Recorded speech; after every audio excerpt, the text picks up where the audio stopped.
Hello everyone, welcome back my YouTube channel. तो अभी main board का आईपीओ कोई सा भी हमें बढ़िया लाइव होते हुए देखने को नहीं मिल रहा है। तो एक एसएमई का बढ़िया आईपीओ आ रहा था, तो मैंने सोचा इस पर एक वीडियो बना करके पोस्ट कर दूं ताकि लोगों को जो है फंडामेंटल के बारे में कुछ नॉलेज हो जाए। तो इस वीडियो में हम लोग डिस्कशन करने वाले हैं कंपनी के बिजनेस के बारे में। बेसिकली जो हम लोग डिस्कशन करने वाले हैं श्याम इंडस्ट्री के बारे में हम लोग डिस्कशन करने वाले हैं, और उसके बिजनेस मॉडल को जानेंगे, फाइनेंशियल्स को जानेंगे, और उसके पीयर कंपनीज़ को जानेंगे कि कौन कौन है उनके पीयर कंपनी जो ऑलरेडी मार्केट में लिस्टेड है। एंड देखेंगे कंपनी प्रॉफिटेबल है या नहीं है, एंड जो इंपॉर्टेंट डेट्स है कब से हम लोग इसमें अप्लाई करने वाले हैं, ये सब हम लोग इस वीडियो में डिस्कशन करने वाले हैं।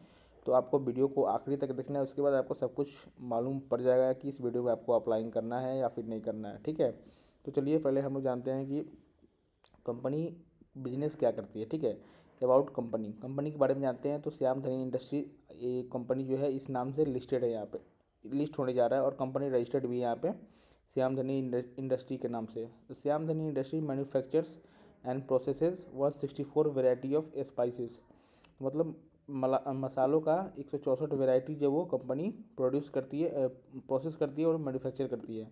इसमें कौन कौन से आते हैं?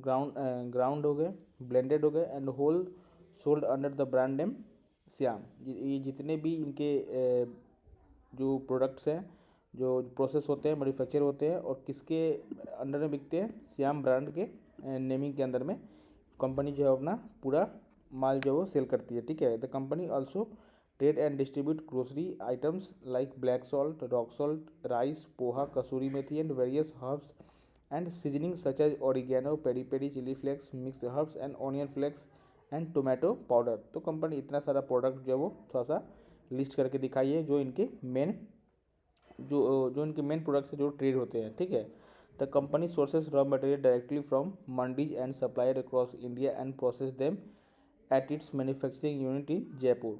तो कंपनी जो है रॉ मटेरियल किससे लेती है? डायरेक्ट मंडी से उठाती है, और सप्लायर से डील करके उनको जो है वो लेती है और प्रोसेस करती है। कहाँ पे? जो इनका मैन्युफैक्चरिंग यूनिट है जयपुर में, जयपुर राजस्थान में। ठीक है, its facilities equipped with equipped for cleaning, drying and grading, grinding and packaging to ensure efficient production. तो कंपनी जो है फैसिलिटी क्या क्या देती है? जो क्लीनिंग करती है वहाँ पर लेकर के प्रोडक्ट्स को, जो मटेरियल्स डायरेक्टली मंडी से उठाती है, सप्लायर से लेती है, तो वो वहाँ पर ले जाकर क्लीन करती है, ड्राइंग करती है, और ग्रेडिंग करती है, ग्राइंडिंग करती है, एंड फिर पैकेज करके उसको मार्केट में डिस्ट्रीब्यूट करती है। तो कंपनी जो बिजनेस करती है बेसिकली, इनका जो प्रोडक्ट जो होता है वो सेल होता है, वो किसके थ्रू होता है? बी टू बी में, बी टू बी के थ्रू होता है, डी टू सी के थ्रू होता है। बी टू बी मतलब होगा डायरेक्ट बिजनेस टू बिजनेस, या ऑलरेडी किसी का बिजनेस चल रहा है वहाँ पे जाकर के आप प्रोडक्ट्स को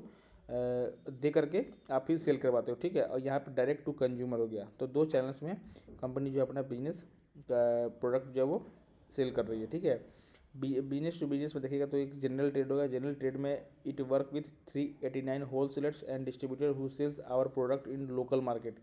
तो 389 होलसेलर्स के साथ जो है कंपनी मिलकर अपना प्रोडक्ट जो है वो सेल कर रही है। ठीक है, मॉडर्न ट्रेड में देखिए company supply to major retail chains like D Mart हो गया, मेट्रो कैश हो गया, and carry, Reliance retail and deal share. जैसे कि कोई भी मार्ट हो गया, आप उसको बोल सकते हो, जहाँ से आप लोग कोई प्रोडक्ट शॉपिंग करने आते हो, तो वहाँ आप लोग डेफिनेटली इसका प्रोडक्ट कहीं ना कहीं देखे होंगे। डी मार्ट में जो लोग जाते होंगे वो देखे होंगे, फिर मेट्रो कैश में जो जाते होंगे वो देखे होंगे, फिर या फिर metro cash and carry, sorry. ठीक है, उसके बाद रिलायंस रिटेल में जो जाते हैं वो इनका प्रोडक्ट कहीं ना कहीं आप लोगों ने देखा होगा। क्विक कॉमर्स जैसे आपको पता ही हो गया, स्विगी, जोमेटो, ब्लिंकिट, जेप्टो, ये सब पे आपको जो है वो प्रोडक्ट इजीली अवेलेबल होते हुए देखने को मिल जाएगा। प्राइवेट लेबलिंग देखिएगा तो it manufacture spices that are packed under other brands in different packaging formats.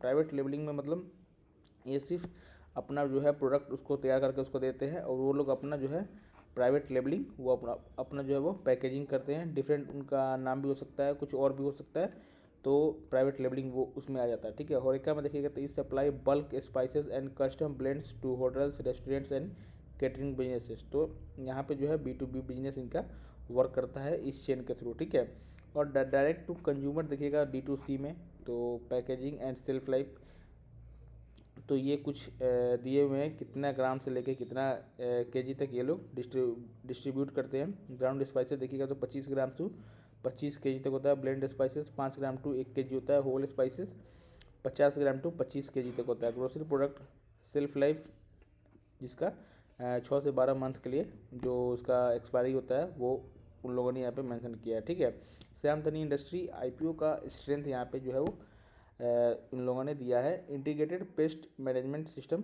ठीक है, और एक्सपीरियंस मैनेजमेंट टीम है इनका। प्रोमोटर भी इनका एक्सपीरियंस है विथ क्वालिफाइड वर्कफोर्स। और establish manufacturing facility and integrated production with cost efficiencies, जो कि इनका मैन्युफैक्चरिंग फैसिलिटी कहाँ पे है, जयपुर में। ठीक है, जयपुर राजस्थान में। डाइवर्सिफाइड पोर्टफोलियो इनका प्रोडक्ट पोर्टफोलियो है, तो एक लगभग 146 के आसपास का 164 का जो है इनके पास प्रोडक्ट है। ठीक है, strong and consistent financial performance भी है। तो फाइनेंशियल पर भी अभी हम लोग नज़र डालेंगे। उससे पहले हम लोग जान लेते हैं कंपनी जो पैसा उठा रही है मार्केट से उसका ऑब्जेक्टिव क्या है, उसका पर्पस क्या है, कंपनी उस पैसों का कहाँ यूज करने वाली है, ये हम लोग देखेंगे। तो देखिए, purchase of machineries and installation at existing manufacturing unit located at Khasra, ये डिजिट मतलब कि परचेज ऑफ मशीनरी फॉर दूसरा जो है प्लांट वो इंस्टॉल करना चाहते हैं, जिसमें ये लोग 9 लाख रुपया इन्वेस्ट करना चाहते हैं। ठीक है, 9 लाख रुपये, ये नंबर जो है वो मिलियंस में है, याद रखिएगा। Purchase of 200 kV solar rooftop grind connected PV system, जिसमें ये लोग 6 लाख रुपया खर्च करने वाले हैं। Part repayment of existing cash credit facility availed by the company from schedule commercial banks, जो लोग ये लोग थोड़ा सा लोन लिए हुए हैं उनको उसका जो है वो पार्ट पेमेंट करने वाले हैं, लगभग 7 करोड़ के आसपास का। Funding the incremental working capital requirement of the company, जो कंपनी के ग्रोथ के लिए यूज करने वाले हैं। 14.6 करोड़ के आसपास का जो है ये लोग कंपनी के ग्रोथ के लिए यूज करने वाले हैं। तो डेफिनेटली हमें कंपनी में ग्रोथ देखने को मिलेगा, और ये लोग पैसा यहाँ पे ग्रोथ के लिए भी यूज करने वाले हैं। उसमें पार्ट पेमेंट भी करने वाले हैं लोन को, और कुछ मशीन भी बाई करने वाले हैं मैन्युफैक्चरिंग यूनिट नया बैठाने के लिए। ठीक है, एसेट्स में बात करें कंपनी के नंबर्स का, तो एसेट्स देखिएगा तो काफ़ी अच्छा हमें एसेट्स में जो है वो ग्रोथ देखने को मिल रहा है। 23 और 24 फाइनेंशियल में देखिएगा तो लगभग 100% का ग्रोथ जो है हमें एसेट्स में देखने को मिला था। उसके बाद 24-25 में देखिएगा तो लगभग 60% के आसपास का ग्रोथ हमें देखने को मिला। तो काफ़ी अच्छा कंपनी जो है वो ग्रोथ करते हुए देखने को हमें मिल रहा है। टोटल इनकम में देखिएगा तो काफ़ी अच्छा हमें ग्रोथ करते हुए देखने को मिल रहा है। ये अभी फाइनेंशियल 26 का सिर्फ 2 क्वार्टर का यहाँ पे नंबर्स जो है वो दिया हुआ है। तो इससे अभी इस कंपनी को जज मत कीजिएगा यहाँ पे, क्योंकि अभी तक दो क्वार्टर के रिजल्ट जो अभी बाकी है आना। ठीक है, तो जनवरी में दिसंबर क्वार्टर के आ जाएंगे, और फिर मार्च में जो फाइनल क्वार्टर के जो है नंबर्स आते हुए देखने को मिल जाएंगे। उसके बाद देखिए कंपनी अच्छा खासा जो है ग्रोथ हमें देखने को मिलेगा। ये 8 करोड़ नेट प्रॉफिट जो है प्रीवियस ईयर में था, और अभी भी देखिएगा तो 2 क्वार्टर में इसका 50% अचीव हो चुका है। तो मे भी 10-12 करोड़ के आसपास का प्रॉफिट ये लोग इस बार भी पोस्ट करेंगे। ठीक है, कंपनी के पास देखिएगा रिजर्व सरप्लस तो लगभग 13 करोड़ के आसपास का है, जो कि अच्छा बात है। ग्रेजुअली यहाँ पे इंक्रीज करते हुए देखने को मिल रहा है। एक क्वार्टर में थोड़ा सा डीप करते हुए हमें देखने को मिला था, और थोड़ा सा लोन देखिएगा तो 24-25 में हमें डबल होते हुए देखने को मिल रहा था कंपनी के ऊपर डेट।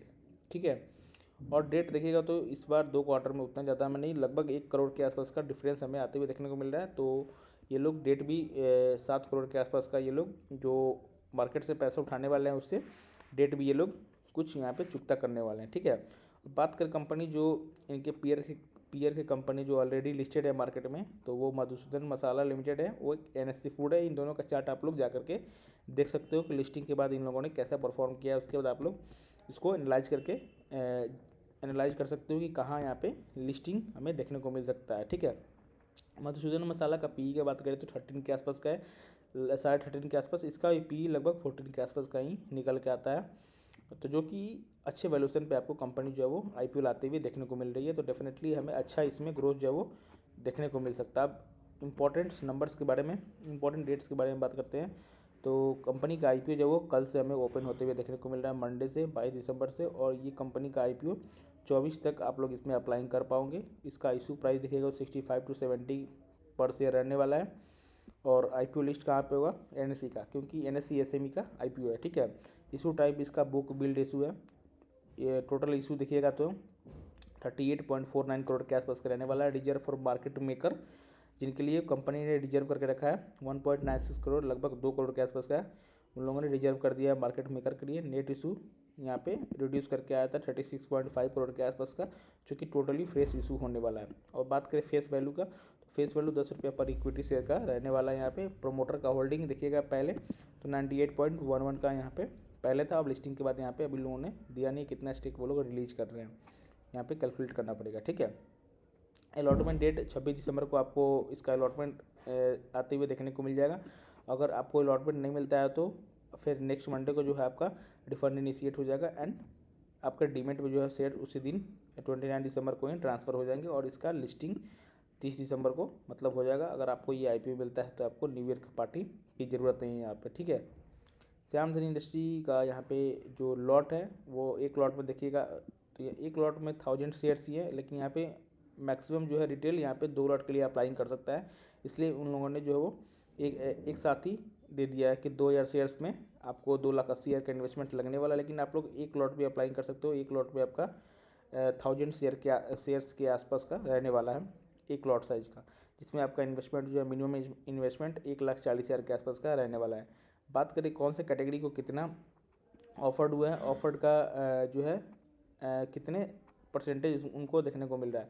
तो QIB को देखिएगा तो टोटल जो कंपनी के ऑफर्ड है इशू है उसके 47% इन लोगों को QIB को मिलने जा रहा है यहाँ पे, और नॉन इंस्टीट्यूशनल को देखिएगा तो 14% के आसपास। तो यहाँ पे लगभग 61-62% के आसपास का टोटल यही लोग लेके जा रहे हैं इंस्टीट्यूशनल बायर्स। रिटेल्स को देखिएगा तो 33% के आसपास का जो है टोटल नेट इशू का इन लोगों को जो है ऑफर्ड होगा, जिनमें आप लोग मान सकते हो कि 9 या 10 करोड़ के आसपास का टोटल रिटेल्स को जो है मिलने अलॉटमेंट जो है वो देखने को मिल सकता है।